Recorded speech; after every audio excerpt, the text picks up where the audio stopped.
B A honours राजनीति विज्ञान, semester 1, discipline specific course, राजनीतिक सिद्धांत की समझ, अंडरस्टैंडिंग पॉलिटिकल थियरी, सिलेबस विवरण और प्रश्न पत्र उदाहरण सहित संपूर्ण जानकारी। Department of distance and continuing education, university of Delhi, दूरस्थ एवं सतत शिक्षा विभाग, दिल्ली विश्वविद्यालय। विद्यार्थी, सबसे पहले ये समझ ले कि आपका यह विषय 5 इकाइयों में बांटा गया है, जो कुछ इस प्रकार से हैं। इकाई 1, राजनीति क्या है, राजनीति का सैद्धांतिकरण। इकाई 2, राजनीतिक सिद्धांत के दृष्टिकोण, मानक, ऐतिहासिक और अनुभवजन्य। इकाई 3, राजनीतिक सिद्धांत की परंपरा, उदारवाद, मार्क्सवाद, अराजकतावाद और रूढ़िवाद। इकाई 4, राजनीतिक सिद्धांत में महत्वपूर्ण दृष्टिकोण, नारीवादी और उत्तर आधुनिक। इकाई 5, राजनीतिक समुदाय का विचार, राजनीतिक दायित्व। अब इन इकाइयों के अंतर्गत आपको पढ़ना क्या क्या है और आपसे प्रश्न कैसे पूछे जाएंगे, इसे क्रमवार समझिए। इकाई 1, राजनीति क्या है, राजनीति का सैद्धांतिकरण और संरचना के अंतर्गत मुख्य शीर्षक है। 1, राजनीतिक सिद्धांत का परिचय। 2, नैतिकता की अवधारणा। 3, राजनीतिक नैतिकता। 4, राजनीति सामाजिक नहीं है।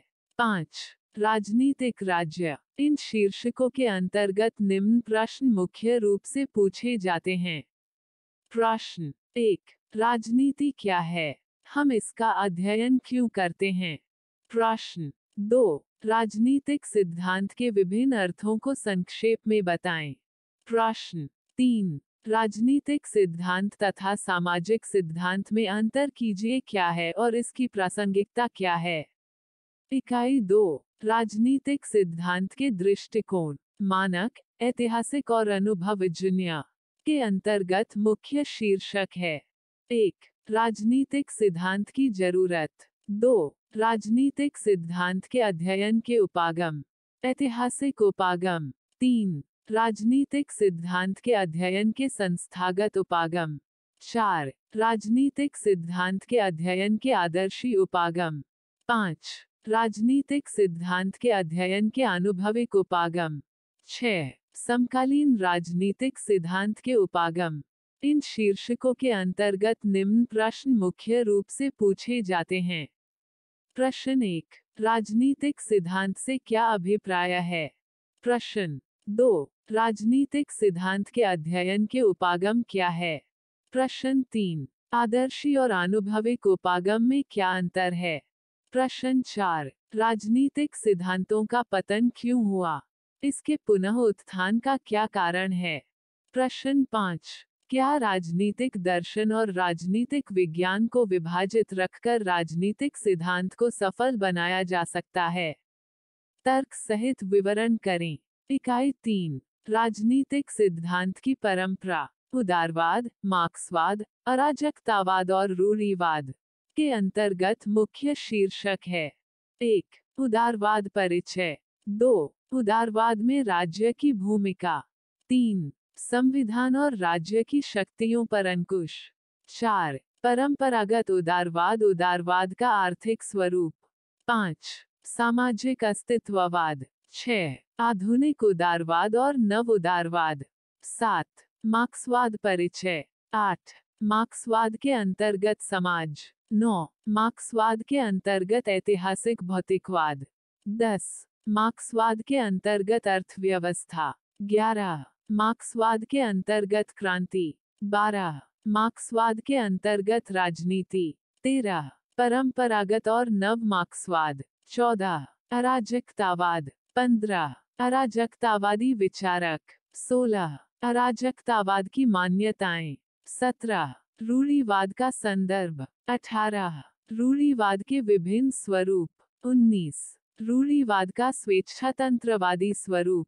20, नव अधिकार और रूढ़िवाद। इन शीर्षकों के अंतर्गत निम्न प्रश्न मुख्य रूप से पूछे जाते हैं।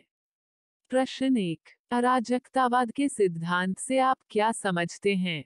आज के दौर में अराजकतावादी विचारों की क्या प्रासंगिकता है? प्रश्न 2, उदारवाद के किन मूल्यों को मार्क्सवादी विचारों ने चुनौती दी? क्या आप उन चुनौतियों से सहमत हैं? प्रश्न 3, रूढ़िवाद की परंपरा के मुख्य आधारों पर चर्चा कीजिए। इकाई 4, राजनीतिक सिद्धांत में महत्वपूर्ण दृष्टिकोण।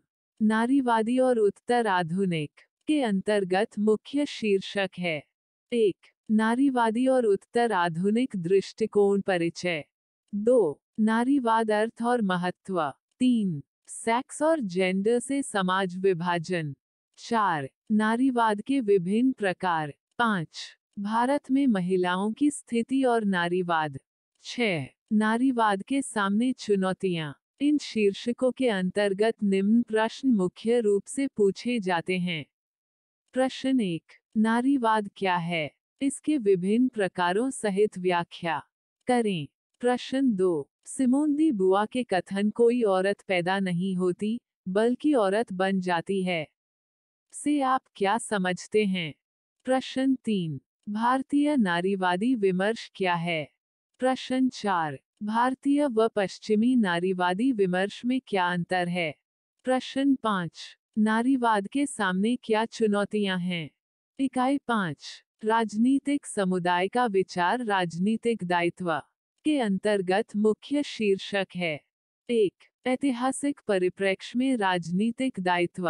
2, राजनीतिक दायित्व अवधारणा की उत्पत्ति और प्रकृति। 3, राजनीतिक दायित्वों के लक्षण। 4, राजनीतिक दायित्व और वैचारिक दायित्व। 5, राजनीतिक दायित्व के विभिन्न सिद्धांत।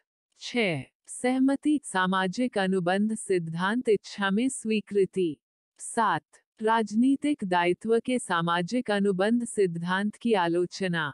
8, निर्देशात्मक सिद्धांत स्थापित सम्मेलनों और परंपराओं के सम्मान में स्वीकृत। इन शीर्षकों के अंतर्गत निम्न प्रश्न मुख्य रूप से पूछे जाते हैं। प्रश्न 1, राजनीतिक दायित्व का क्या अर्थ है? प्रश्न 2, क्या राज्य का पालन करना हमारा राजनीतिक दायित्व है? उदार लोकतांत्रिक गणराज्य में सविनय अवज्ञा के दायरे की चर्चा कीजिए। प्रश्न 3, हमें राज्य की आज्ञा क्यों माननी चाहिए के प्रश्न पर प्रमुख बहसों का विवरण प्रदान कीजिए। प्रश्न 4, राज्य के प्रति राजनीतिक दायित्व के विचार पर एक संक्षिप्त टिप्पणी लिखिए। यहाँ तक हमने सिलेबस और महत्वपूर्ण प्रश्नों के बारे में समझ लिया है। अब हम प्रश्न पत्र का उदाहरण और उसके पैटर्न को समझते हैं। प्रश्न पत्र बी ए, ऑनर्स राजनीति विज्ञान सेमेस्टर 1, डिसिप्लिन स्पेसिफिक कोर्स, राजनीतिक सिद्धांत की समझ, अंडरस्टैंडिंग पॉलिटिकल थियरी, प्रथम सेमेस्टर, मैक्सिमम मार्क्स 75, समय 3 घंटे, ड्यूरेशन 3 आवर्स। किन्हीं 4 प्रश्नों के उत्तर आपको देने होंगे। सभी प्रश्नों के अंक समान रहेंगे। आप प्रश्न पत्र का उत्तर अंग्रेजी या हिंदी किसी एक भाषा में दे सकते हैं, लेकिन सभी उत्तरों का माध्यम एक ही होना चाहिए। Q1, define the concepts of political theory, discuss it's relevance in political science, राजनीति सिद्धांत को परिभाषित कीजिए, इसके प्रासंगिकता की विवेचना कीजिए। Q2, describe the Marxist view of politics with special reference to class struggle, वर्ग संघर्ष के संदर्भ में मार्क्स के राजनीतिक विचारधारा की विवेचना कीजिए। Q3, discuss the various models of democracy, which model of democracy is most suitable for India, लोकतंत्र के विभिन्न प्रारूप की चर्चा कीजिए तथा बताइए कि भारतीय लोकतंत्र में कौन सा प्रारूप अधिक कारगर है। Q4, examine the difference between sex and gender from feminist perspective, नारीवादी विचारधारा के अनुसार लिंग और जेंडर के अंतर की विवेचना कीजिए। Q5, explain the difference between normative and the empirical approach to the study of political theory, राजनीति सिद्धांत के अध्ययन की मानकीय और अनुभवजन्य उपागम में अंतरों की व्याख्या कीजिए। Q6, write an essay on the historical and intellectual evolution of conservatism, रूढ़िवाद के ऐतिहासिक एवं बौद्धिक विकास पर एक निबंध लिखिए। Q7 critically examine the concept of liberalism. उदारवाद का आलोचनात्मक परीक्षण कीजिए। Q8 write short notes on any two of the following. निम्नलिखित में से किन्हीं दो पर संक्षिप्त टिप्पणी लिखिए। A procedural democracy and its critique. प्रक्रियात्मक लोकतंत्र और इसकी आलोचना। B post modernism in political theory.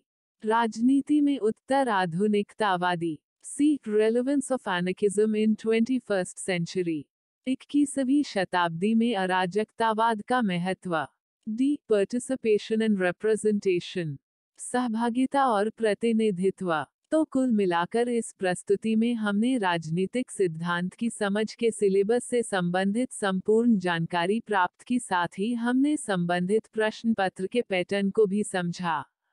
प्रस्तुति समापन। आपका धन्यवाद। Disclaimer: The author assumes no responsibility or liability for any errors or omissions in the content of this notes.